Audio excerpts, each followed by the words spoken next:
Oi, gente! Mais um Pop Verso especial Copa. Hoje a gente tem notícias sobre o Brasil, a gente tem os primeiros jogos das oitavas definidos, a gente tem correspondente internacional, a gente tem muita coisa legal para dividir com vocês, começando com os placares de hoje. Vamos colocar na tela, então, a rodada de hoje para ver o que rolou. Olha lá, Equador e Senegal 2-1 para o Senegal, Holanda 2-0 no Catar, que já estava eliminado, Irã, Estados Unidos 1-0 para os Estados Unidos, País de Gales 0, Inglaterra 3. Com isso, então, a gente tem já as primeiras partidas aqui das oitavas definidas.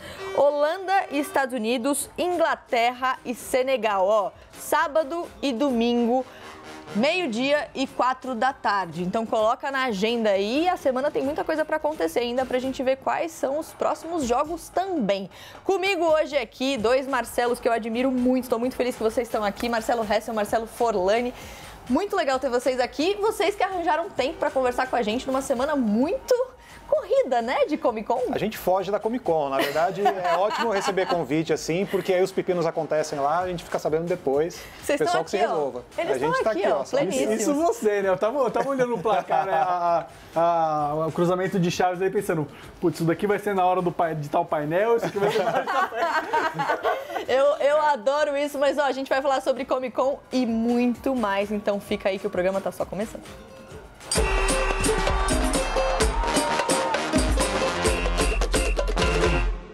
Vamos lá então falar já de Comic Con. A Comic Con começa na quinta-feira, vai até domingo. Muita gente ansiosa porque depois da pandemia, né, a gente queria um evento presencial e, obviamente, primeira Comic Con acontecendo ao mesmo tempo que a Copa do Mundo. Então, sim, como tá sendo para vocês conciliar tudo isso? Porque a galera nerd, obviamente, gosta de futebol também. Sim, isso que é legal, né? A gente teve então essa mudança de data, né? A tal da FIFA, né? Que chama. Pegou e veio pegar a data que é nossa. Não é data FIFA, né? Isso daqui. Isso é data CCXP, entendeu? Calendário mundial, pô. Chegamos antes. E daí a FIFA invadiu o nosso calendário aí, mas tá legal, assim, tá divertido, né? E não adianta, a gente vai fazer o esforço de mostrar as duas coisas ali ao mesmo tempo. Mostrar que nerd gosta de futebol, mostra que tem espaço para todo mundo. A gente vai transmitir, né, o Brasil e Camarões, que vai ser justamente na sexta-feira, às 4h. E a gente vai assistir junto com a galera. Pô, sério, eu fiquei muito empolgado de ter a galera assistindo junto ali. Agora, Hessel, além da transmissão, relembra aí alguns nomes confirmados, vai? Caramba, alguns nomes confirmados. Keanu Reeves vem, ele vai aparecer em 2 dias, ele vai estar lá no sábado e no domingo também, para promover o John Wick, o novo terceiro filme. A gente tem o elenco principal aí de The Last of Us, que é a adaptação do game da HBO, então Pedro Pascal estará no Brasil. Pedro Pascal, aí o chileno, latino-americano, que dá festas. Maior crush.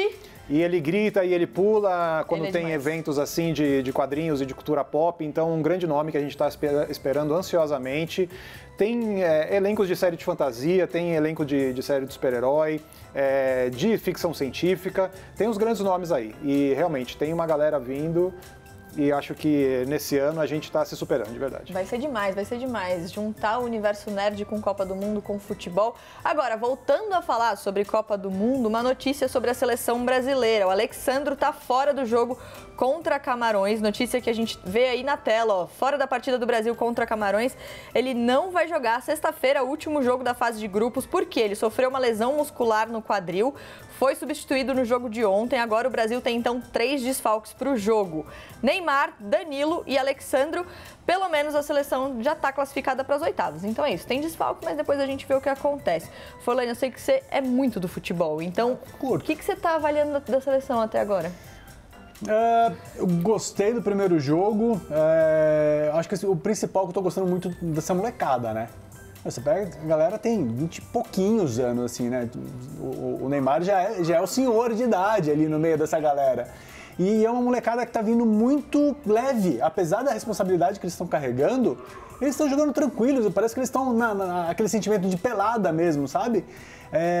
E acho que isso é um retorno, né, da origem do futebol moleque do brasileiro, sabe? Que a gente quer ver, que a gente gosta muito desse estilo rápido, tipo a galera que não tá preocupada em dar drible, de ir pra cima mesmo. O gol que o Vini Júnior, né, acabou sendo anulado depois, foi lindo aquilo, que tristeza, sabe? Né? Eu comemorei tanto. Eu também. Não, e como é uma troca de geração, é uma geração nova, os moleques ali na faixa de 24, 25, tá todo mundo querendo comer a bola, entendeu? Sim. Tem substituição no segundo tempo. Você vê que o cara. Né? Não, o cara sai puto. O outro já sai, já chega já correndo, não deixa nem entrar direito. Então você vê que tá todo mundo querendo muito ali, né? Querendo brilhar, querendo se consagrar. E uma geração forte, né? Que tipo, você tira, a base sei lá, forte. Um Vini, tem o Rodrigo, tem o Antony, tem o Gabriel Jesus. Cara, tem gente pra caramba ali. Então. A gente tem aí, não só para essa Copa, mas para a próxima também já. Emendando ainda naquilo que você falou no começo e tal, tipo, eu acho que você chegar na CCXP com a seleção brasileira classificada para as oitavas, depois das eleições e com esse clima de voltar para a CCXP depois da pandemia, cara, vai estar todo mundo louco para fazer um grande carnaval pop, com futebol, com cultura pop. Isso vai ser lindo de ver. Vai ser lindo. Eu tô bem ansiosa também. Agora, a gente tá falando sobre esse universo, né, de entretenimento, de cultura pop, e não dá para ignorar o grande fenômeno da Copa, que é o Casemiro Grande Casé. Por quê? Ele vem fazendo lives na Copa e ele bateu o recorde mundial do YouTube. Olha aí, 4,2 milhões. Nossa Senhora. É impressionante. Espectadores ligados ao mesmo tempo. Ele vem quebrando recordes nas transmissões da Copa. E é uma coisa nova, né? Em termos de como a gente acompanha a Copa. Porque antes a gente ficava ali na frente da televisão, todo mundo assistindo do mesmo jeito, com a família e tal. E agora não. E ele faz isso enquanto marca gol ainda, né? Não, é outro. Desculpa, não, é outro. Não, mas é louco, né? Porque... Dois trabalhos, né? Dois trabalhos. Jornada dupla aí. Não, mas é impressionante realmente a força dele, né? E é isso que você falou. Essa mudança de comportamento nossa também, né? De assistir... A gente consegue assistir o jogo em qualquer lugar hoje no celular, né? Tipo... E isso é uma mudança muito grande pra gente. Ontem mesmo, no Jogo do Brasil... eu estava no refeitório lá da CCXP, assistindo no celular, e o palco do Omelete, estavam os 3 LEDs lá, todos os trabalhadores parados, a galera parou para assistir o jogo, entendeu? Tipo, você tem agora 1000 possibilidades para você acompanhar. Na verdade, mas a o Casé tá mandando bem demais, cara. A CCXP esse ano começou a ser montada antes para dar tempo da galera assistir o jogo e aí você descansa na montagem. Parar, entendeu? Isso. Agora, Resso, a gente tá falando de um cara que vem desse universo nerd, que começa a fazer essas lives e atrai um público que, de repente, não assistiria aos jogos da maneira que eu falando aqui, gente, eu tô com 33 anos, eu assistia com meu pai na sala de casa, um rolê completamente diferente. É um jeito de conectar um público novo também. Olha, eu acho que, tipo, comentário de futebol e narração já tinha um caráter meio informal, assim, né? A gente sabe pelos narradores clássicos que a gente tem e tal. Pô, todo mundo se acha autoridade de futebol no Brasil, então eu acho que a narração, ela nunca foi meio, tipo, alheia e afastada, assim. Era sempre o coração na boca, assim, né? Pô, todo mundo comemora o gol e perde a voz e grita no microfone. Então eu acho que sempre foi muito caloroso, assim. Mas o que o Casemiro traz é aquela coisa informal, mais informal ainda, né? Tipo, de você poder zoar e não tem... É mais descompromissado, eu acho. É muito divertido. Parecido com o Gal mesmo, né? O Gal também faz isso com o CS, né? Tipo, com outro esporte que né? São os e-sports aí. É o lance mesmo de você estar na sala da sua casa, ali no seu quarto, conversando com os amigos, né? Com as pessoas que estão ali junto, cara. Então, realmente fica mais informal, fica mais gostoso, fica mais um papo entre amigos, né? É uma coisa, a gente vê na narração que às vezes é mais isso, é mais um bate-papo do que você narrando literalmente o que está acontecendo na jogada. Sim, porque tá todo mundo ali acompanhando, você acaba quase que se sentindo numa roda de amigos na sua casa, assistindo junto com o Casemiro, assim, é demais. Agora, a gente viu os resultados dos jogos de hoje e a gente aproveitou que a gente tá aqui com 2 caras que entendem super sobre entretenimento, sobre filmes e tal. O Hessel mandou dicas pra gente em relação aos jogos de hoje. Então vamos lá, uma dica de um filme senegalês. Então, me passaram a lição de casa, né, da rodada de hoje. Assim, nossa, lembrei aqui. Não, lembrei. Agora, assim, né? Tem um filme senegalês disponível na Netflix que chama Atlantique, que é muito bonito, que é um filme sobre, enfim, imigrantes, né, que saem da África e do norte da África ali, tentando a sorte melhor atravessando o Mediterrâneo para ir para a Europa. E aí acontece que, enfim, você tem alguns desses nessa travessia que não conseguem, morrem os meninos, e aí é uma história meio de realismo fantástico, em que uma menina no Senegal, ela passa a ver o fantasma de um desses, e eles têm um lance amoroso. E é passado no futuro, tem uma coisa de ficção científica / realismo fantástico, com história de fantasma, muito bonito. Demais. Senegal que ganhou hoje enfrenta a Inglaterra nas oitavas. Agora um filme holandês. Olha só, a Holanda também não tem nenhuma grande tradição assim de cinema, mas tem um cineasta holandês que é famoso, que é o Paul Verhoeven, que ele migrou para os Estados Unidos aí na metade dos anos 80, e ele fez o Robocop, fez o Tropas Estelares, fez Showgirls, que é incrível, ele fez Instinto Selvagem, enfim, é o cineasta holandês mais conhecido, e ele voltou para a Europa para fazer um filme que chama A Espiã, que é esse filme aí de 2006, que é incrível também. Muito do cinema do Verhoeven é marcado pelo fato dele ser criança na época em que os nazistas invadiram a Holanda. Então, essa coisa da Holanda ocupada e você ter que sobreviver a isso, se fingir ser outra pessoa e tal, questões de identidade várias, assim. Isso está muito nesse filme e ele carrega em vários dos filmes dele a carreira inteira. Holanda que enfrenta os Estados Unidos. Olha só o cross que a gente faz aqui agora. Forlani, quando a gente fala de dicas de filmes e séries... dos Estados Unidos, é isso que você quer? Você vai ficar com a parte fácil? Dos Estados Unidos e da Inglaterra, é isso? Beleza. Não, eu vou facilitar. Sempre que a gente fala de futebol agora, principalmente, todo mundo fala sobre Ted Lasso. Então, uma dica de futebol que não seja Ted Lasso, porque é muito bom. A gente já falou muito sobre essa série incrível, mas uma outra dica. Tem o filme do Maradona, foi rodado em Buenos Aires. Eu cheguei, inclusive, a ir pro set. Que legal. Quando eles estavam rodando lá, fui na Bombonera participar e tal.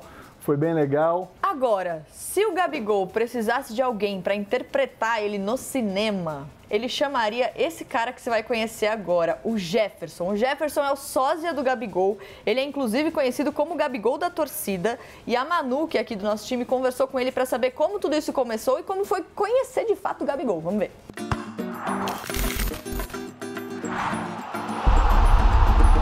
Como é que surgiu na sua cabeça essa ideia de ser sósia do Gabigol? Foi abril de 2019.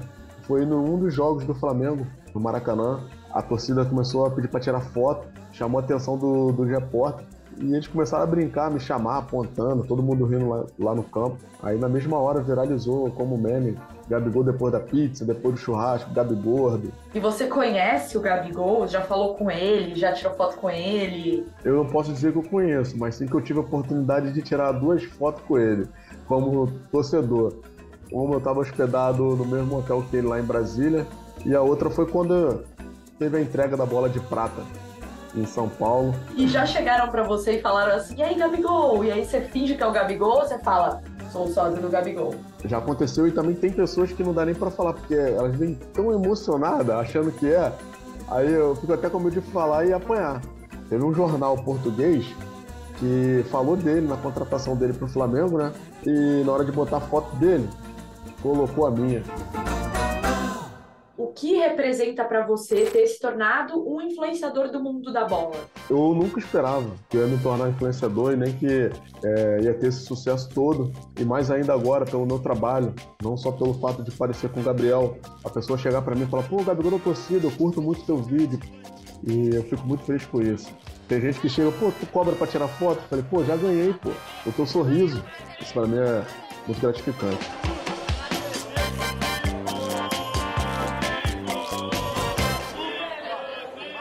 Eu tava indo pro Maracanã, já tava atrasado, eu e um amigo. O sinal fechou justamente na hora que eu ia passar. Aí eu parei, aí o vendedor de bala foi colocar a bala no retrovisor. Gabigol! Aí pediu os agentes pra segurar o trânsito. Eu, calma aí, rapaz. E o engraçado é que eu tava uniformizado, tava de meião, chuteira, short.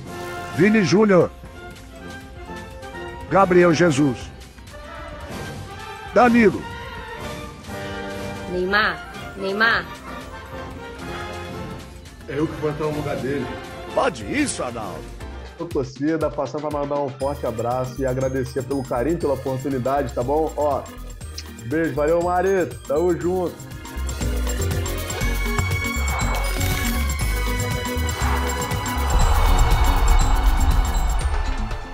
Que isso, o cara meteu o bracinho pro jogo ali no final, hein? Beijo, Jefferson, obrigada, tamo junto, hein? Se precisar, a gente chama você pra de repente interpretar o Gabigol por aí. Vamos falar sobre um jogo que rolou hoje. Inglaterra e País de Gales. É a primeira vez que Inglaterra e País de Gales se enfrentam na Copa. 3-0 para a Inglaterra. E tem uma questão que ultrapassa ali o campo, que eu vou chamar o Américo Martins, que é nosso analista sênior de internacional aqui da CNN, que está lá na Inglaterra, para contar para a gente um pouquinho essa história além dos campos. Américo, que claramente está curtindo muito mais a Copa do que a gente, porque está num pub e a gente aqui no estúdio, mas está trabalhando. Então vamos falar de assunto sério primeiro, Américo, aí depois você vai curtir. Conta pra gente qual é a história entre Inglaterra e País de Gales. Esses dois países têm uma rivalidade enorme no futebol. A gente lembra que a Inglaterra é que criou o futebol, certo? No século XIX ainda. E desde 1883, ou seja, 139 anos para ser exato, os países que compõem o Reino Unido, que são Inglaterra, Irlanda do Norte, País de Gales e Escócia, eles organizaram um campeonato entre esses 4 países. Foi o primeiro campeonato internacional que existiu no futebol e durou 100 anos. Ele só foi acabar em 1983 por conta da violência entre as torcidas desses países. O hooliganismo era o auge dos hooligans aqui na Grã-Bretanha, no Reino Unido. E aí acabou esse torneio que era muito tradicional. Então, o País de Gales é um dos países que a Inglaterra mais enfrentou na história. O pessoal do País de Gales, eles são muito fervorosos, eles são muito nacionalistas. Esse hino, inclusive, é uma história em si mesmo, porque é um hino que não é oficial. O hino oficial é um só, do país inteiro, do Reino Unido, dessas 4 nações, Escócia, Irlanda do Norte, País de Gales e Inglaterra. Então é o Deus salve o rei, God save the king. A última vez que o País de Gales jogou, inclusive, numa Copa, que foi em 58, quando perderam para o Brasil com um gol maravilhoso do Pelé, os jogadores do País de Gales cantaram God Save the Queen, na época, que era a mãe do Charles III. E eles têm esse hino, que é um hino extraoficial, que só é usado em competições.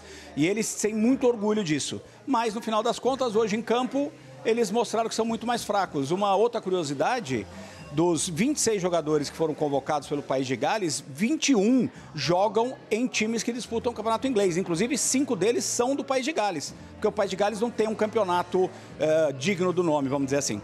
Até falando sobre isso, o próprio príncipe William, que é o príncipe de Gales também, futuro rei da Inglaterra, ele parece que ficou numa saia justa porque ele declarou apoio à Inglaterra, inclusive conversou com os jogadores e o técnico, e depois que os galeses reclamaram, ele desconversou e disse que está orgulhoso de Gales e que vai torcer para a equipe também. E aí eu sempre lembro de The Crown aqui, que é uma série que eu gosto muito também, trazendo para o universo do entretenimento. Agora, outro jogo de hoje, Américo, Irã e Estados Unidos.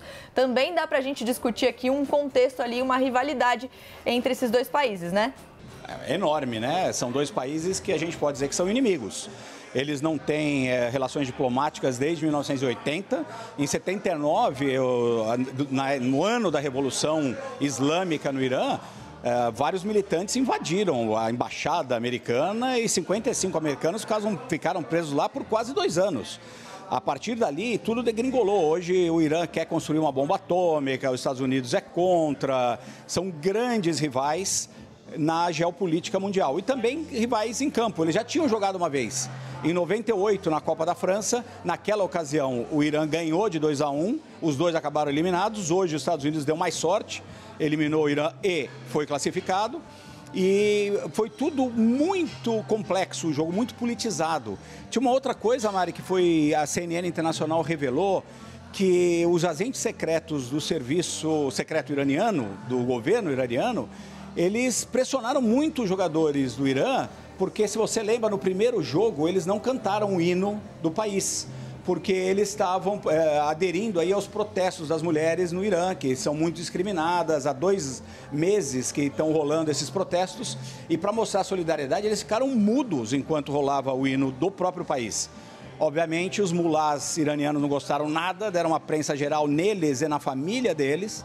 No segundo jogo, eles cantaram, e hoje também, porque, afinal de contas, hoje era contra os Estados Unidos. Definitivamente, eles não queriam mostrar para o governo qualquer tipo de fraqueza, vamos dizer assim. Então, 2 jogos hoje muito interessantes por aspectos diferentes. Com certeza. Américo, obrigada, viu? Agora sim, você tá num pub, então você já trabalhou, vai curtir a Copa ainda, que a gente tem coisa para fazer aqui, aí muito assunto para conversar. Então, obrigada. Aê. É assim que se termina um bom link. É assim que se termina. Muito bom. Boa noite. Agora eu posso... posso ir descansar. Então, um cheers para todos os times que se classificaram aí. Obrigado, Mari. Tchau, cheers. Cheers! Que chique a gente, que maravilha, né? E a gente segue aqui trabalhando e conversando. Mas, ó, ele falou sobre ir aos Estados Unidos. Argo é um filme que explica muito isso, né? Ele falou da crise dos reféns aí na época da Revolução Islâmica. Argo é um filme americano que ganhou o Oscar, dirigido pelo Ben Affleck, que explica um pouco isso. Fala de uma estratégia americana aí de inventar uma produção falsa, de um filme falso que seria rodado em Teherã, que é a capital do Irã, para você entrar no território iraniano, entrar na cidade e tentar entrar na embaixada também. E aí a CIA fez toda essa coisa de você criar um filme falso para ter acesso ao lugar e aí você tentar libertar os reféns. Esse filme ele tem uma coisa nerd aí bem específica, que o Jack Kirby, que é criador de vários quadrinhos, vários super-heróis famosos da Marvel, ele participou dessa estratégia. Ele criou os storyboards desse filme fictício que chamava Argo, que era uma ficção científica super fantasiosa, com um monte de coisa, aquelas coisas que o Jack Kirby desenhava, né? Que era tudo cósmico e tudo grandioso, grandiloquente. E aí ele participou dessa estratégia da CIA para tentar entrar em Teherã e libertar os reféns. Demais. Vale como dica já também. Agora, tem outro colega de firma aqui que também participa sempre do Popverso, que é o Márcio Gomes. Márcio Gomes, maior carisma dessa emissora, junto com o Fernando Nakagawa. Tá bom, votem aí em Popverso CNN quem é o maior carisma da firma. E o Márcio, ele participa o quê? Palpitando sobre os jogos. Vamos ver se ele se saiu bem na última semana? A Argentina deve estar mordida. Deve não, com certeza está mordida. Vem com tudo pra cima do México. Eu vou arriscar 1-0 Argentina. Continuo admirando muito o Japão, ainda mais depois daquela primeira vitória em cima da Alemanha. E a Costa Rica continua vindo só a passeio nessa Copa, né? Então vamos botar Japão 2-0, vai. A Alemanha definitivamente vem mordida e a Espanha super embalada, time jovem, levou a primeira na primeira partida da Copa. Então eu acho que... Nossa, vai ser um jogão esse, hein? Espanha 2... Alemanha 3. Sem Neymar, mas com Richarlison e quem sabe Pedro do meu Flamengo. Por isso, vamos colocar aí 3-1.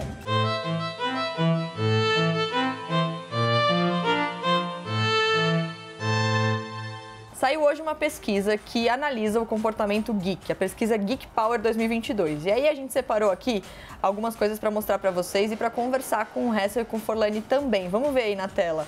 Olha lá, Millennial e Geração Z. Duas diferenças. Millennial, um grande conhecedor da cultura nerd, comunidade estereotipada, pouco inclusiva, preferem vídeos longos e explicativos. Público majoritariamente masculino. Aí você vem com a Geração Z. Cultura geek é mainstream, comunidade mais plural e inclusiva, preferem vídeos curtos e engraçados e maior presença feminina. Aí a próxima tela mostra o seguinte, rituais que nutrem o amor pela cultura nerd geek entre as gerações. Assistir animações, conversar e brincar com elementos do universo geek nerd, ir ao cinema rotineiramente, sim, e ir a eventos geeks para uma imersão maior nesse universo. Vocês percebem essa diferença de geração, vocês que estão nesse universo há tanto tempo? Olha, eu percebo um pouco mais isso que apontou aí na pesquisa sobre os públicos e o público feminino começando a entrar um pouco mais nesses territórios dominados pelos homens e pelo universo masculino, imaginário masculino antes. Na própria CCXP a gente tem muito isso. Tem painéis, por exemplo, de A Roda do Tempo, painéis de uma série que chama Periféricos, que vai trazer a Chloe Moretz para o Brasil. São séries e muitos filmes que têm mulheres como protagonistas, contando histórias femininas e não só aquela coisa da super-heroína gostosa, tipo, são coisas e são histórias realmente que conseguem abarcar tudo que o feminino representa. E você contando isso numa perspectiva da ficção científica, da fantasia, de um jeito muito mais plural realmente do que o que a gente, quando a gente cresceu, era aquilo, né? Filme do Rambo. Sim. E filme de hominho, né? Não filme de hominho porque tinha um Batman e o Superman naquela época, mas enfim, era muito mais masculino realmente. Mas assim, acho que um paralelo legal é a gente pegar os quadrinhos, que assim, o Sandman, por exemplo, foi uma porta de entrada para muitas mulheres começarem a ler quadrinhos, que era uma mídia realmente muito masculina. Já na série, se a gente pegar, a gente tem, sei lá, um Game of Thrones, por exemplo, tipo, muita mulher começou a acompanhar, ia sendo uma série de fantasia, né? Mesmo assim, conseguiu chegar nesse público.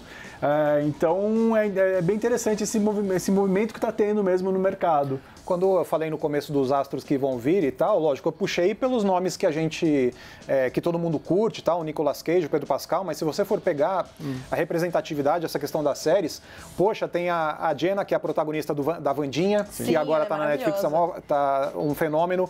O elenco, a Gwendolyn Christie, que ela tá nesse elenco, e ela tá no elenco também do Sandman e vai vir também.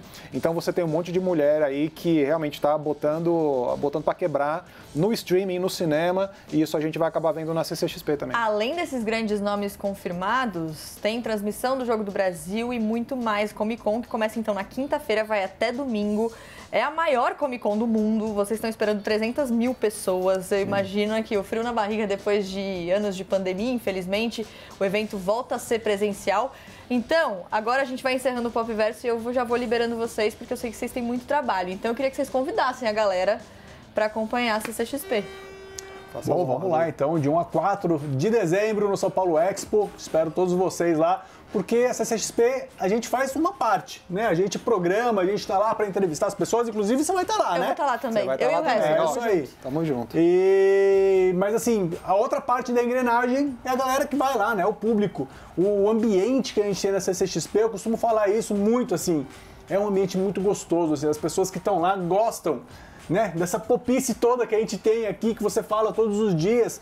A gente é nerd, a gente é geek, tipo, não importa o nome que você vai dar pra isso. Importa que você gosta muito de uma coisa. E lá você pode gostar dessa coisa junto com outras pessoas que também gostam disso. É maravilhoso. Legal. É muito legal. E futebol agora também. E futebol também. A gente gosta de tudo. Agora, bolão do Pop Verso Especial Copa, campeão da Copa. Campeão da Copa? Acho que Espanha. Foi a primeira pessoa que não disse Brasil, hein? Ah, mas é porque eu sou o chato, né? Enfim, eu não queria acabar, tipo, aquele que tá alto astral, Desculpa aí fala... decepcionar, mas Espanha. Tá bom, vai, não, Brasil, vai dar Brasil Brasil mesmo. Primeiro que vale. Vamos lá, Forlani. Pô, assim, o coração, lógico que vai torcer pelo Brasil, mas acho que a Inglaterra vem com força. Vem forte a Inglaterra? Acho que a Inglaterra vem... Você é suspeito, pode surpreender, cara. Vamos mostrar a agenda de amanhã, então? Os jogos de amanhã, ó, anota aí, vamos colocar na tela. Tunísia e França, Austrália e Dinamarca, meio-dia, Polônia e Argentina e Arábia Saudita e México às 4 da tarde. Agora os jogos rolando ao mesmo tempo para não ter aquela coisa de um time ajudar o outro. Então tem que escolher qual jogo você vai assistir pra gente ver agora quais vão ser os próximos times nas oitavas de final. Obrigada, gente. Adorei receber vocês aqui. A gente se vê então na CCXP, né? Já acabou. Já acabou, Já passa acabou. rápido. Poxa, que rápido. Não tem nem prorrogação aqui? Não tem. Você não tá acompanhando a Copa direito, viu? A prorrogação é longa agora. Não tem prorrogação, mas amanhã tem mais Pop Verso. Cadê os acréscimos? Beijo, gente. Cadê os acréscimos?